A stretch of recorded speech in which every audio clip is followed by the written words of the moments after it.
Terdakwa tragedi Kanjuruhan, Ketua Panpel Arema FC, Abdul Haris divonis 1 tahun 6 bulan penjara.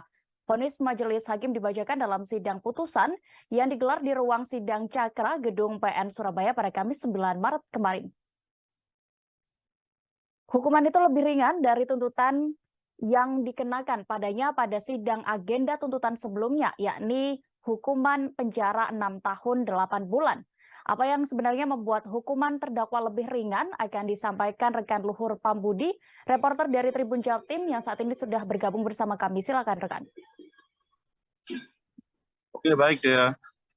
Jadi mengenai sidang dua orang terdakwa atas kasus tragedi Kanjuruhan yang di kota yang terjadi di Malang ya, Ketua Panpel Arema FC terdakwa Abdul Haris dan security officer bernama Suko Sutrisno kemarin telah menjalani sidang putusan vonis di kantor pengadilan negeri PN Surabaya pada Kamis 9 Maret kemarin yang dipimpin oleh Ketua Majelis Hakim Abu Ahmad Sidki Amsyah. Hasilnya ternyata keduanya dijatuhi vonis hukuman penjara lebih ringan dari tuntutan JPU yang mendaki keduanya dipenjara selama 6 tahun 8 bulan. Untuk terdakwa Ketua Panpel Arema FC Abdul Haris divonis 1 tahun 6 bulan dengan pertimbangan yang meringankan, yakni pertama, terdakwa sempat berupaya membantu pihak keluarga para korban meninggal atau korban luka dalam tragedi Kanjuruhan tersebut pada Oktober kemarin. Kemudian yang kedua, terdakwa sebelumnya tidak pernah dihukum. Yang ketiga adalah ternyata terdakwa sempat berupaya untuk menyurati pihak PT LIB untuk mengubah jam tayang yang memang diatur oleh pihak PT LIB yang bekerja sama atau berkoordinasi dengan pihak Indosiar yang menjadwalkan pertandingan pada jam 8 malam.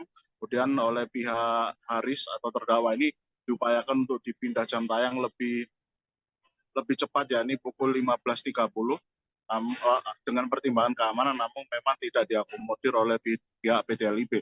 Dan kemudian yang keempat yang meringankan bagi terdakwa yakni adalah karena terdakwa tercatat memang memiliki pengalaman mengabdi pada bidang sepak bola lebih lama. Dan saat dimintai keterangan selepas sidang kemarin, Abdul Haris mengaku masih akan pikir-pikir dengan hasil vonis tersebut. Artinya memang terdakwa masih akan meninjau kembali atas vonis yang dijatuhkan pada dirinya. Kemudian ia juga meminta pada majelis hakim agar memberikan porsi lebih detail terhadap pengusutan pada aspek regulasi di pihak PT LIB dan federasi yang dianggapnya memiliki tanggung jawab lebih banyak atas tragedi Kanjuruhan tersebut. Dan ia juga menegaskan bahwasanya malapetaka yang terjadi pada 1 Oktober 2022 kemarin hingga menewaskan 135 orang tersebut disebabkan oleh gas air mata yang ditembakkan oleh pihak kepolisian yang bertugas di area stadion tersebut. Kemudian selain Abdul Haris, terdakwa security officer Suko Sutrisno juga menjalani sidang vonis dan hasilnya ternyata Suko Sutrisno dijatuhi putusan penjara 1 tahun dengan pertimbangan yang ringan, yakni pertama pihak terdakwa tergabung dalam Panpel Arema FC telah berusaha untuk meminta perubahan jadwal pertandingan sebagaimana ya aspek meringankan sama seperti Abdul Haris sebelumnya.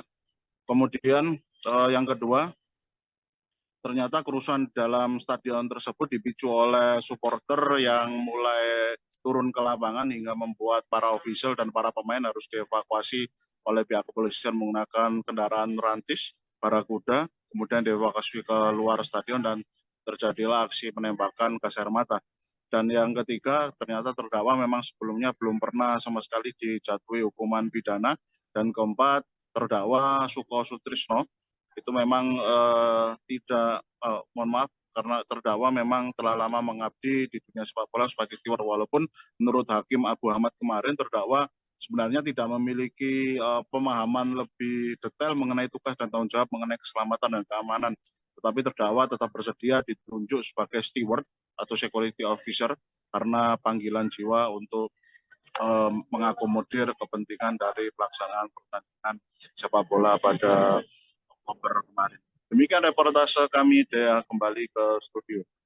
Baik, terima kasih rekan Luhur Pambudi untuk laporan Anda. Dan Tribuners, reporter kami juga sudah menghimpun wawancara bersama terdakwa Abdul Haris. Berikut liputannya.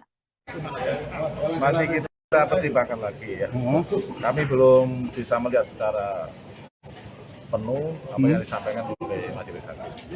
Tapi sementara ini akan kita pertimbangkan lagi, kita pikirkan lagi. Ada hal yang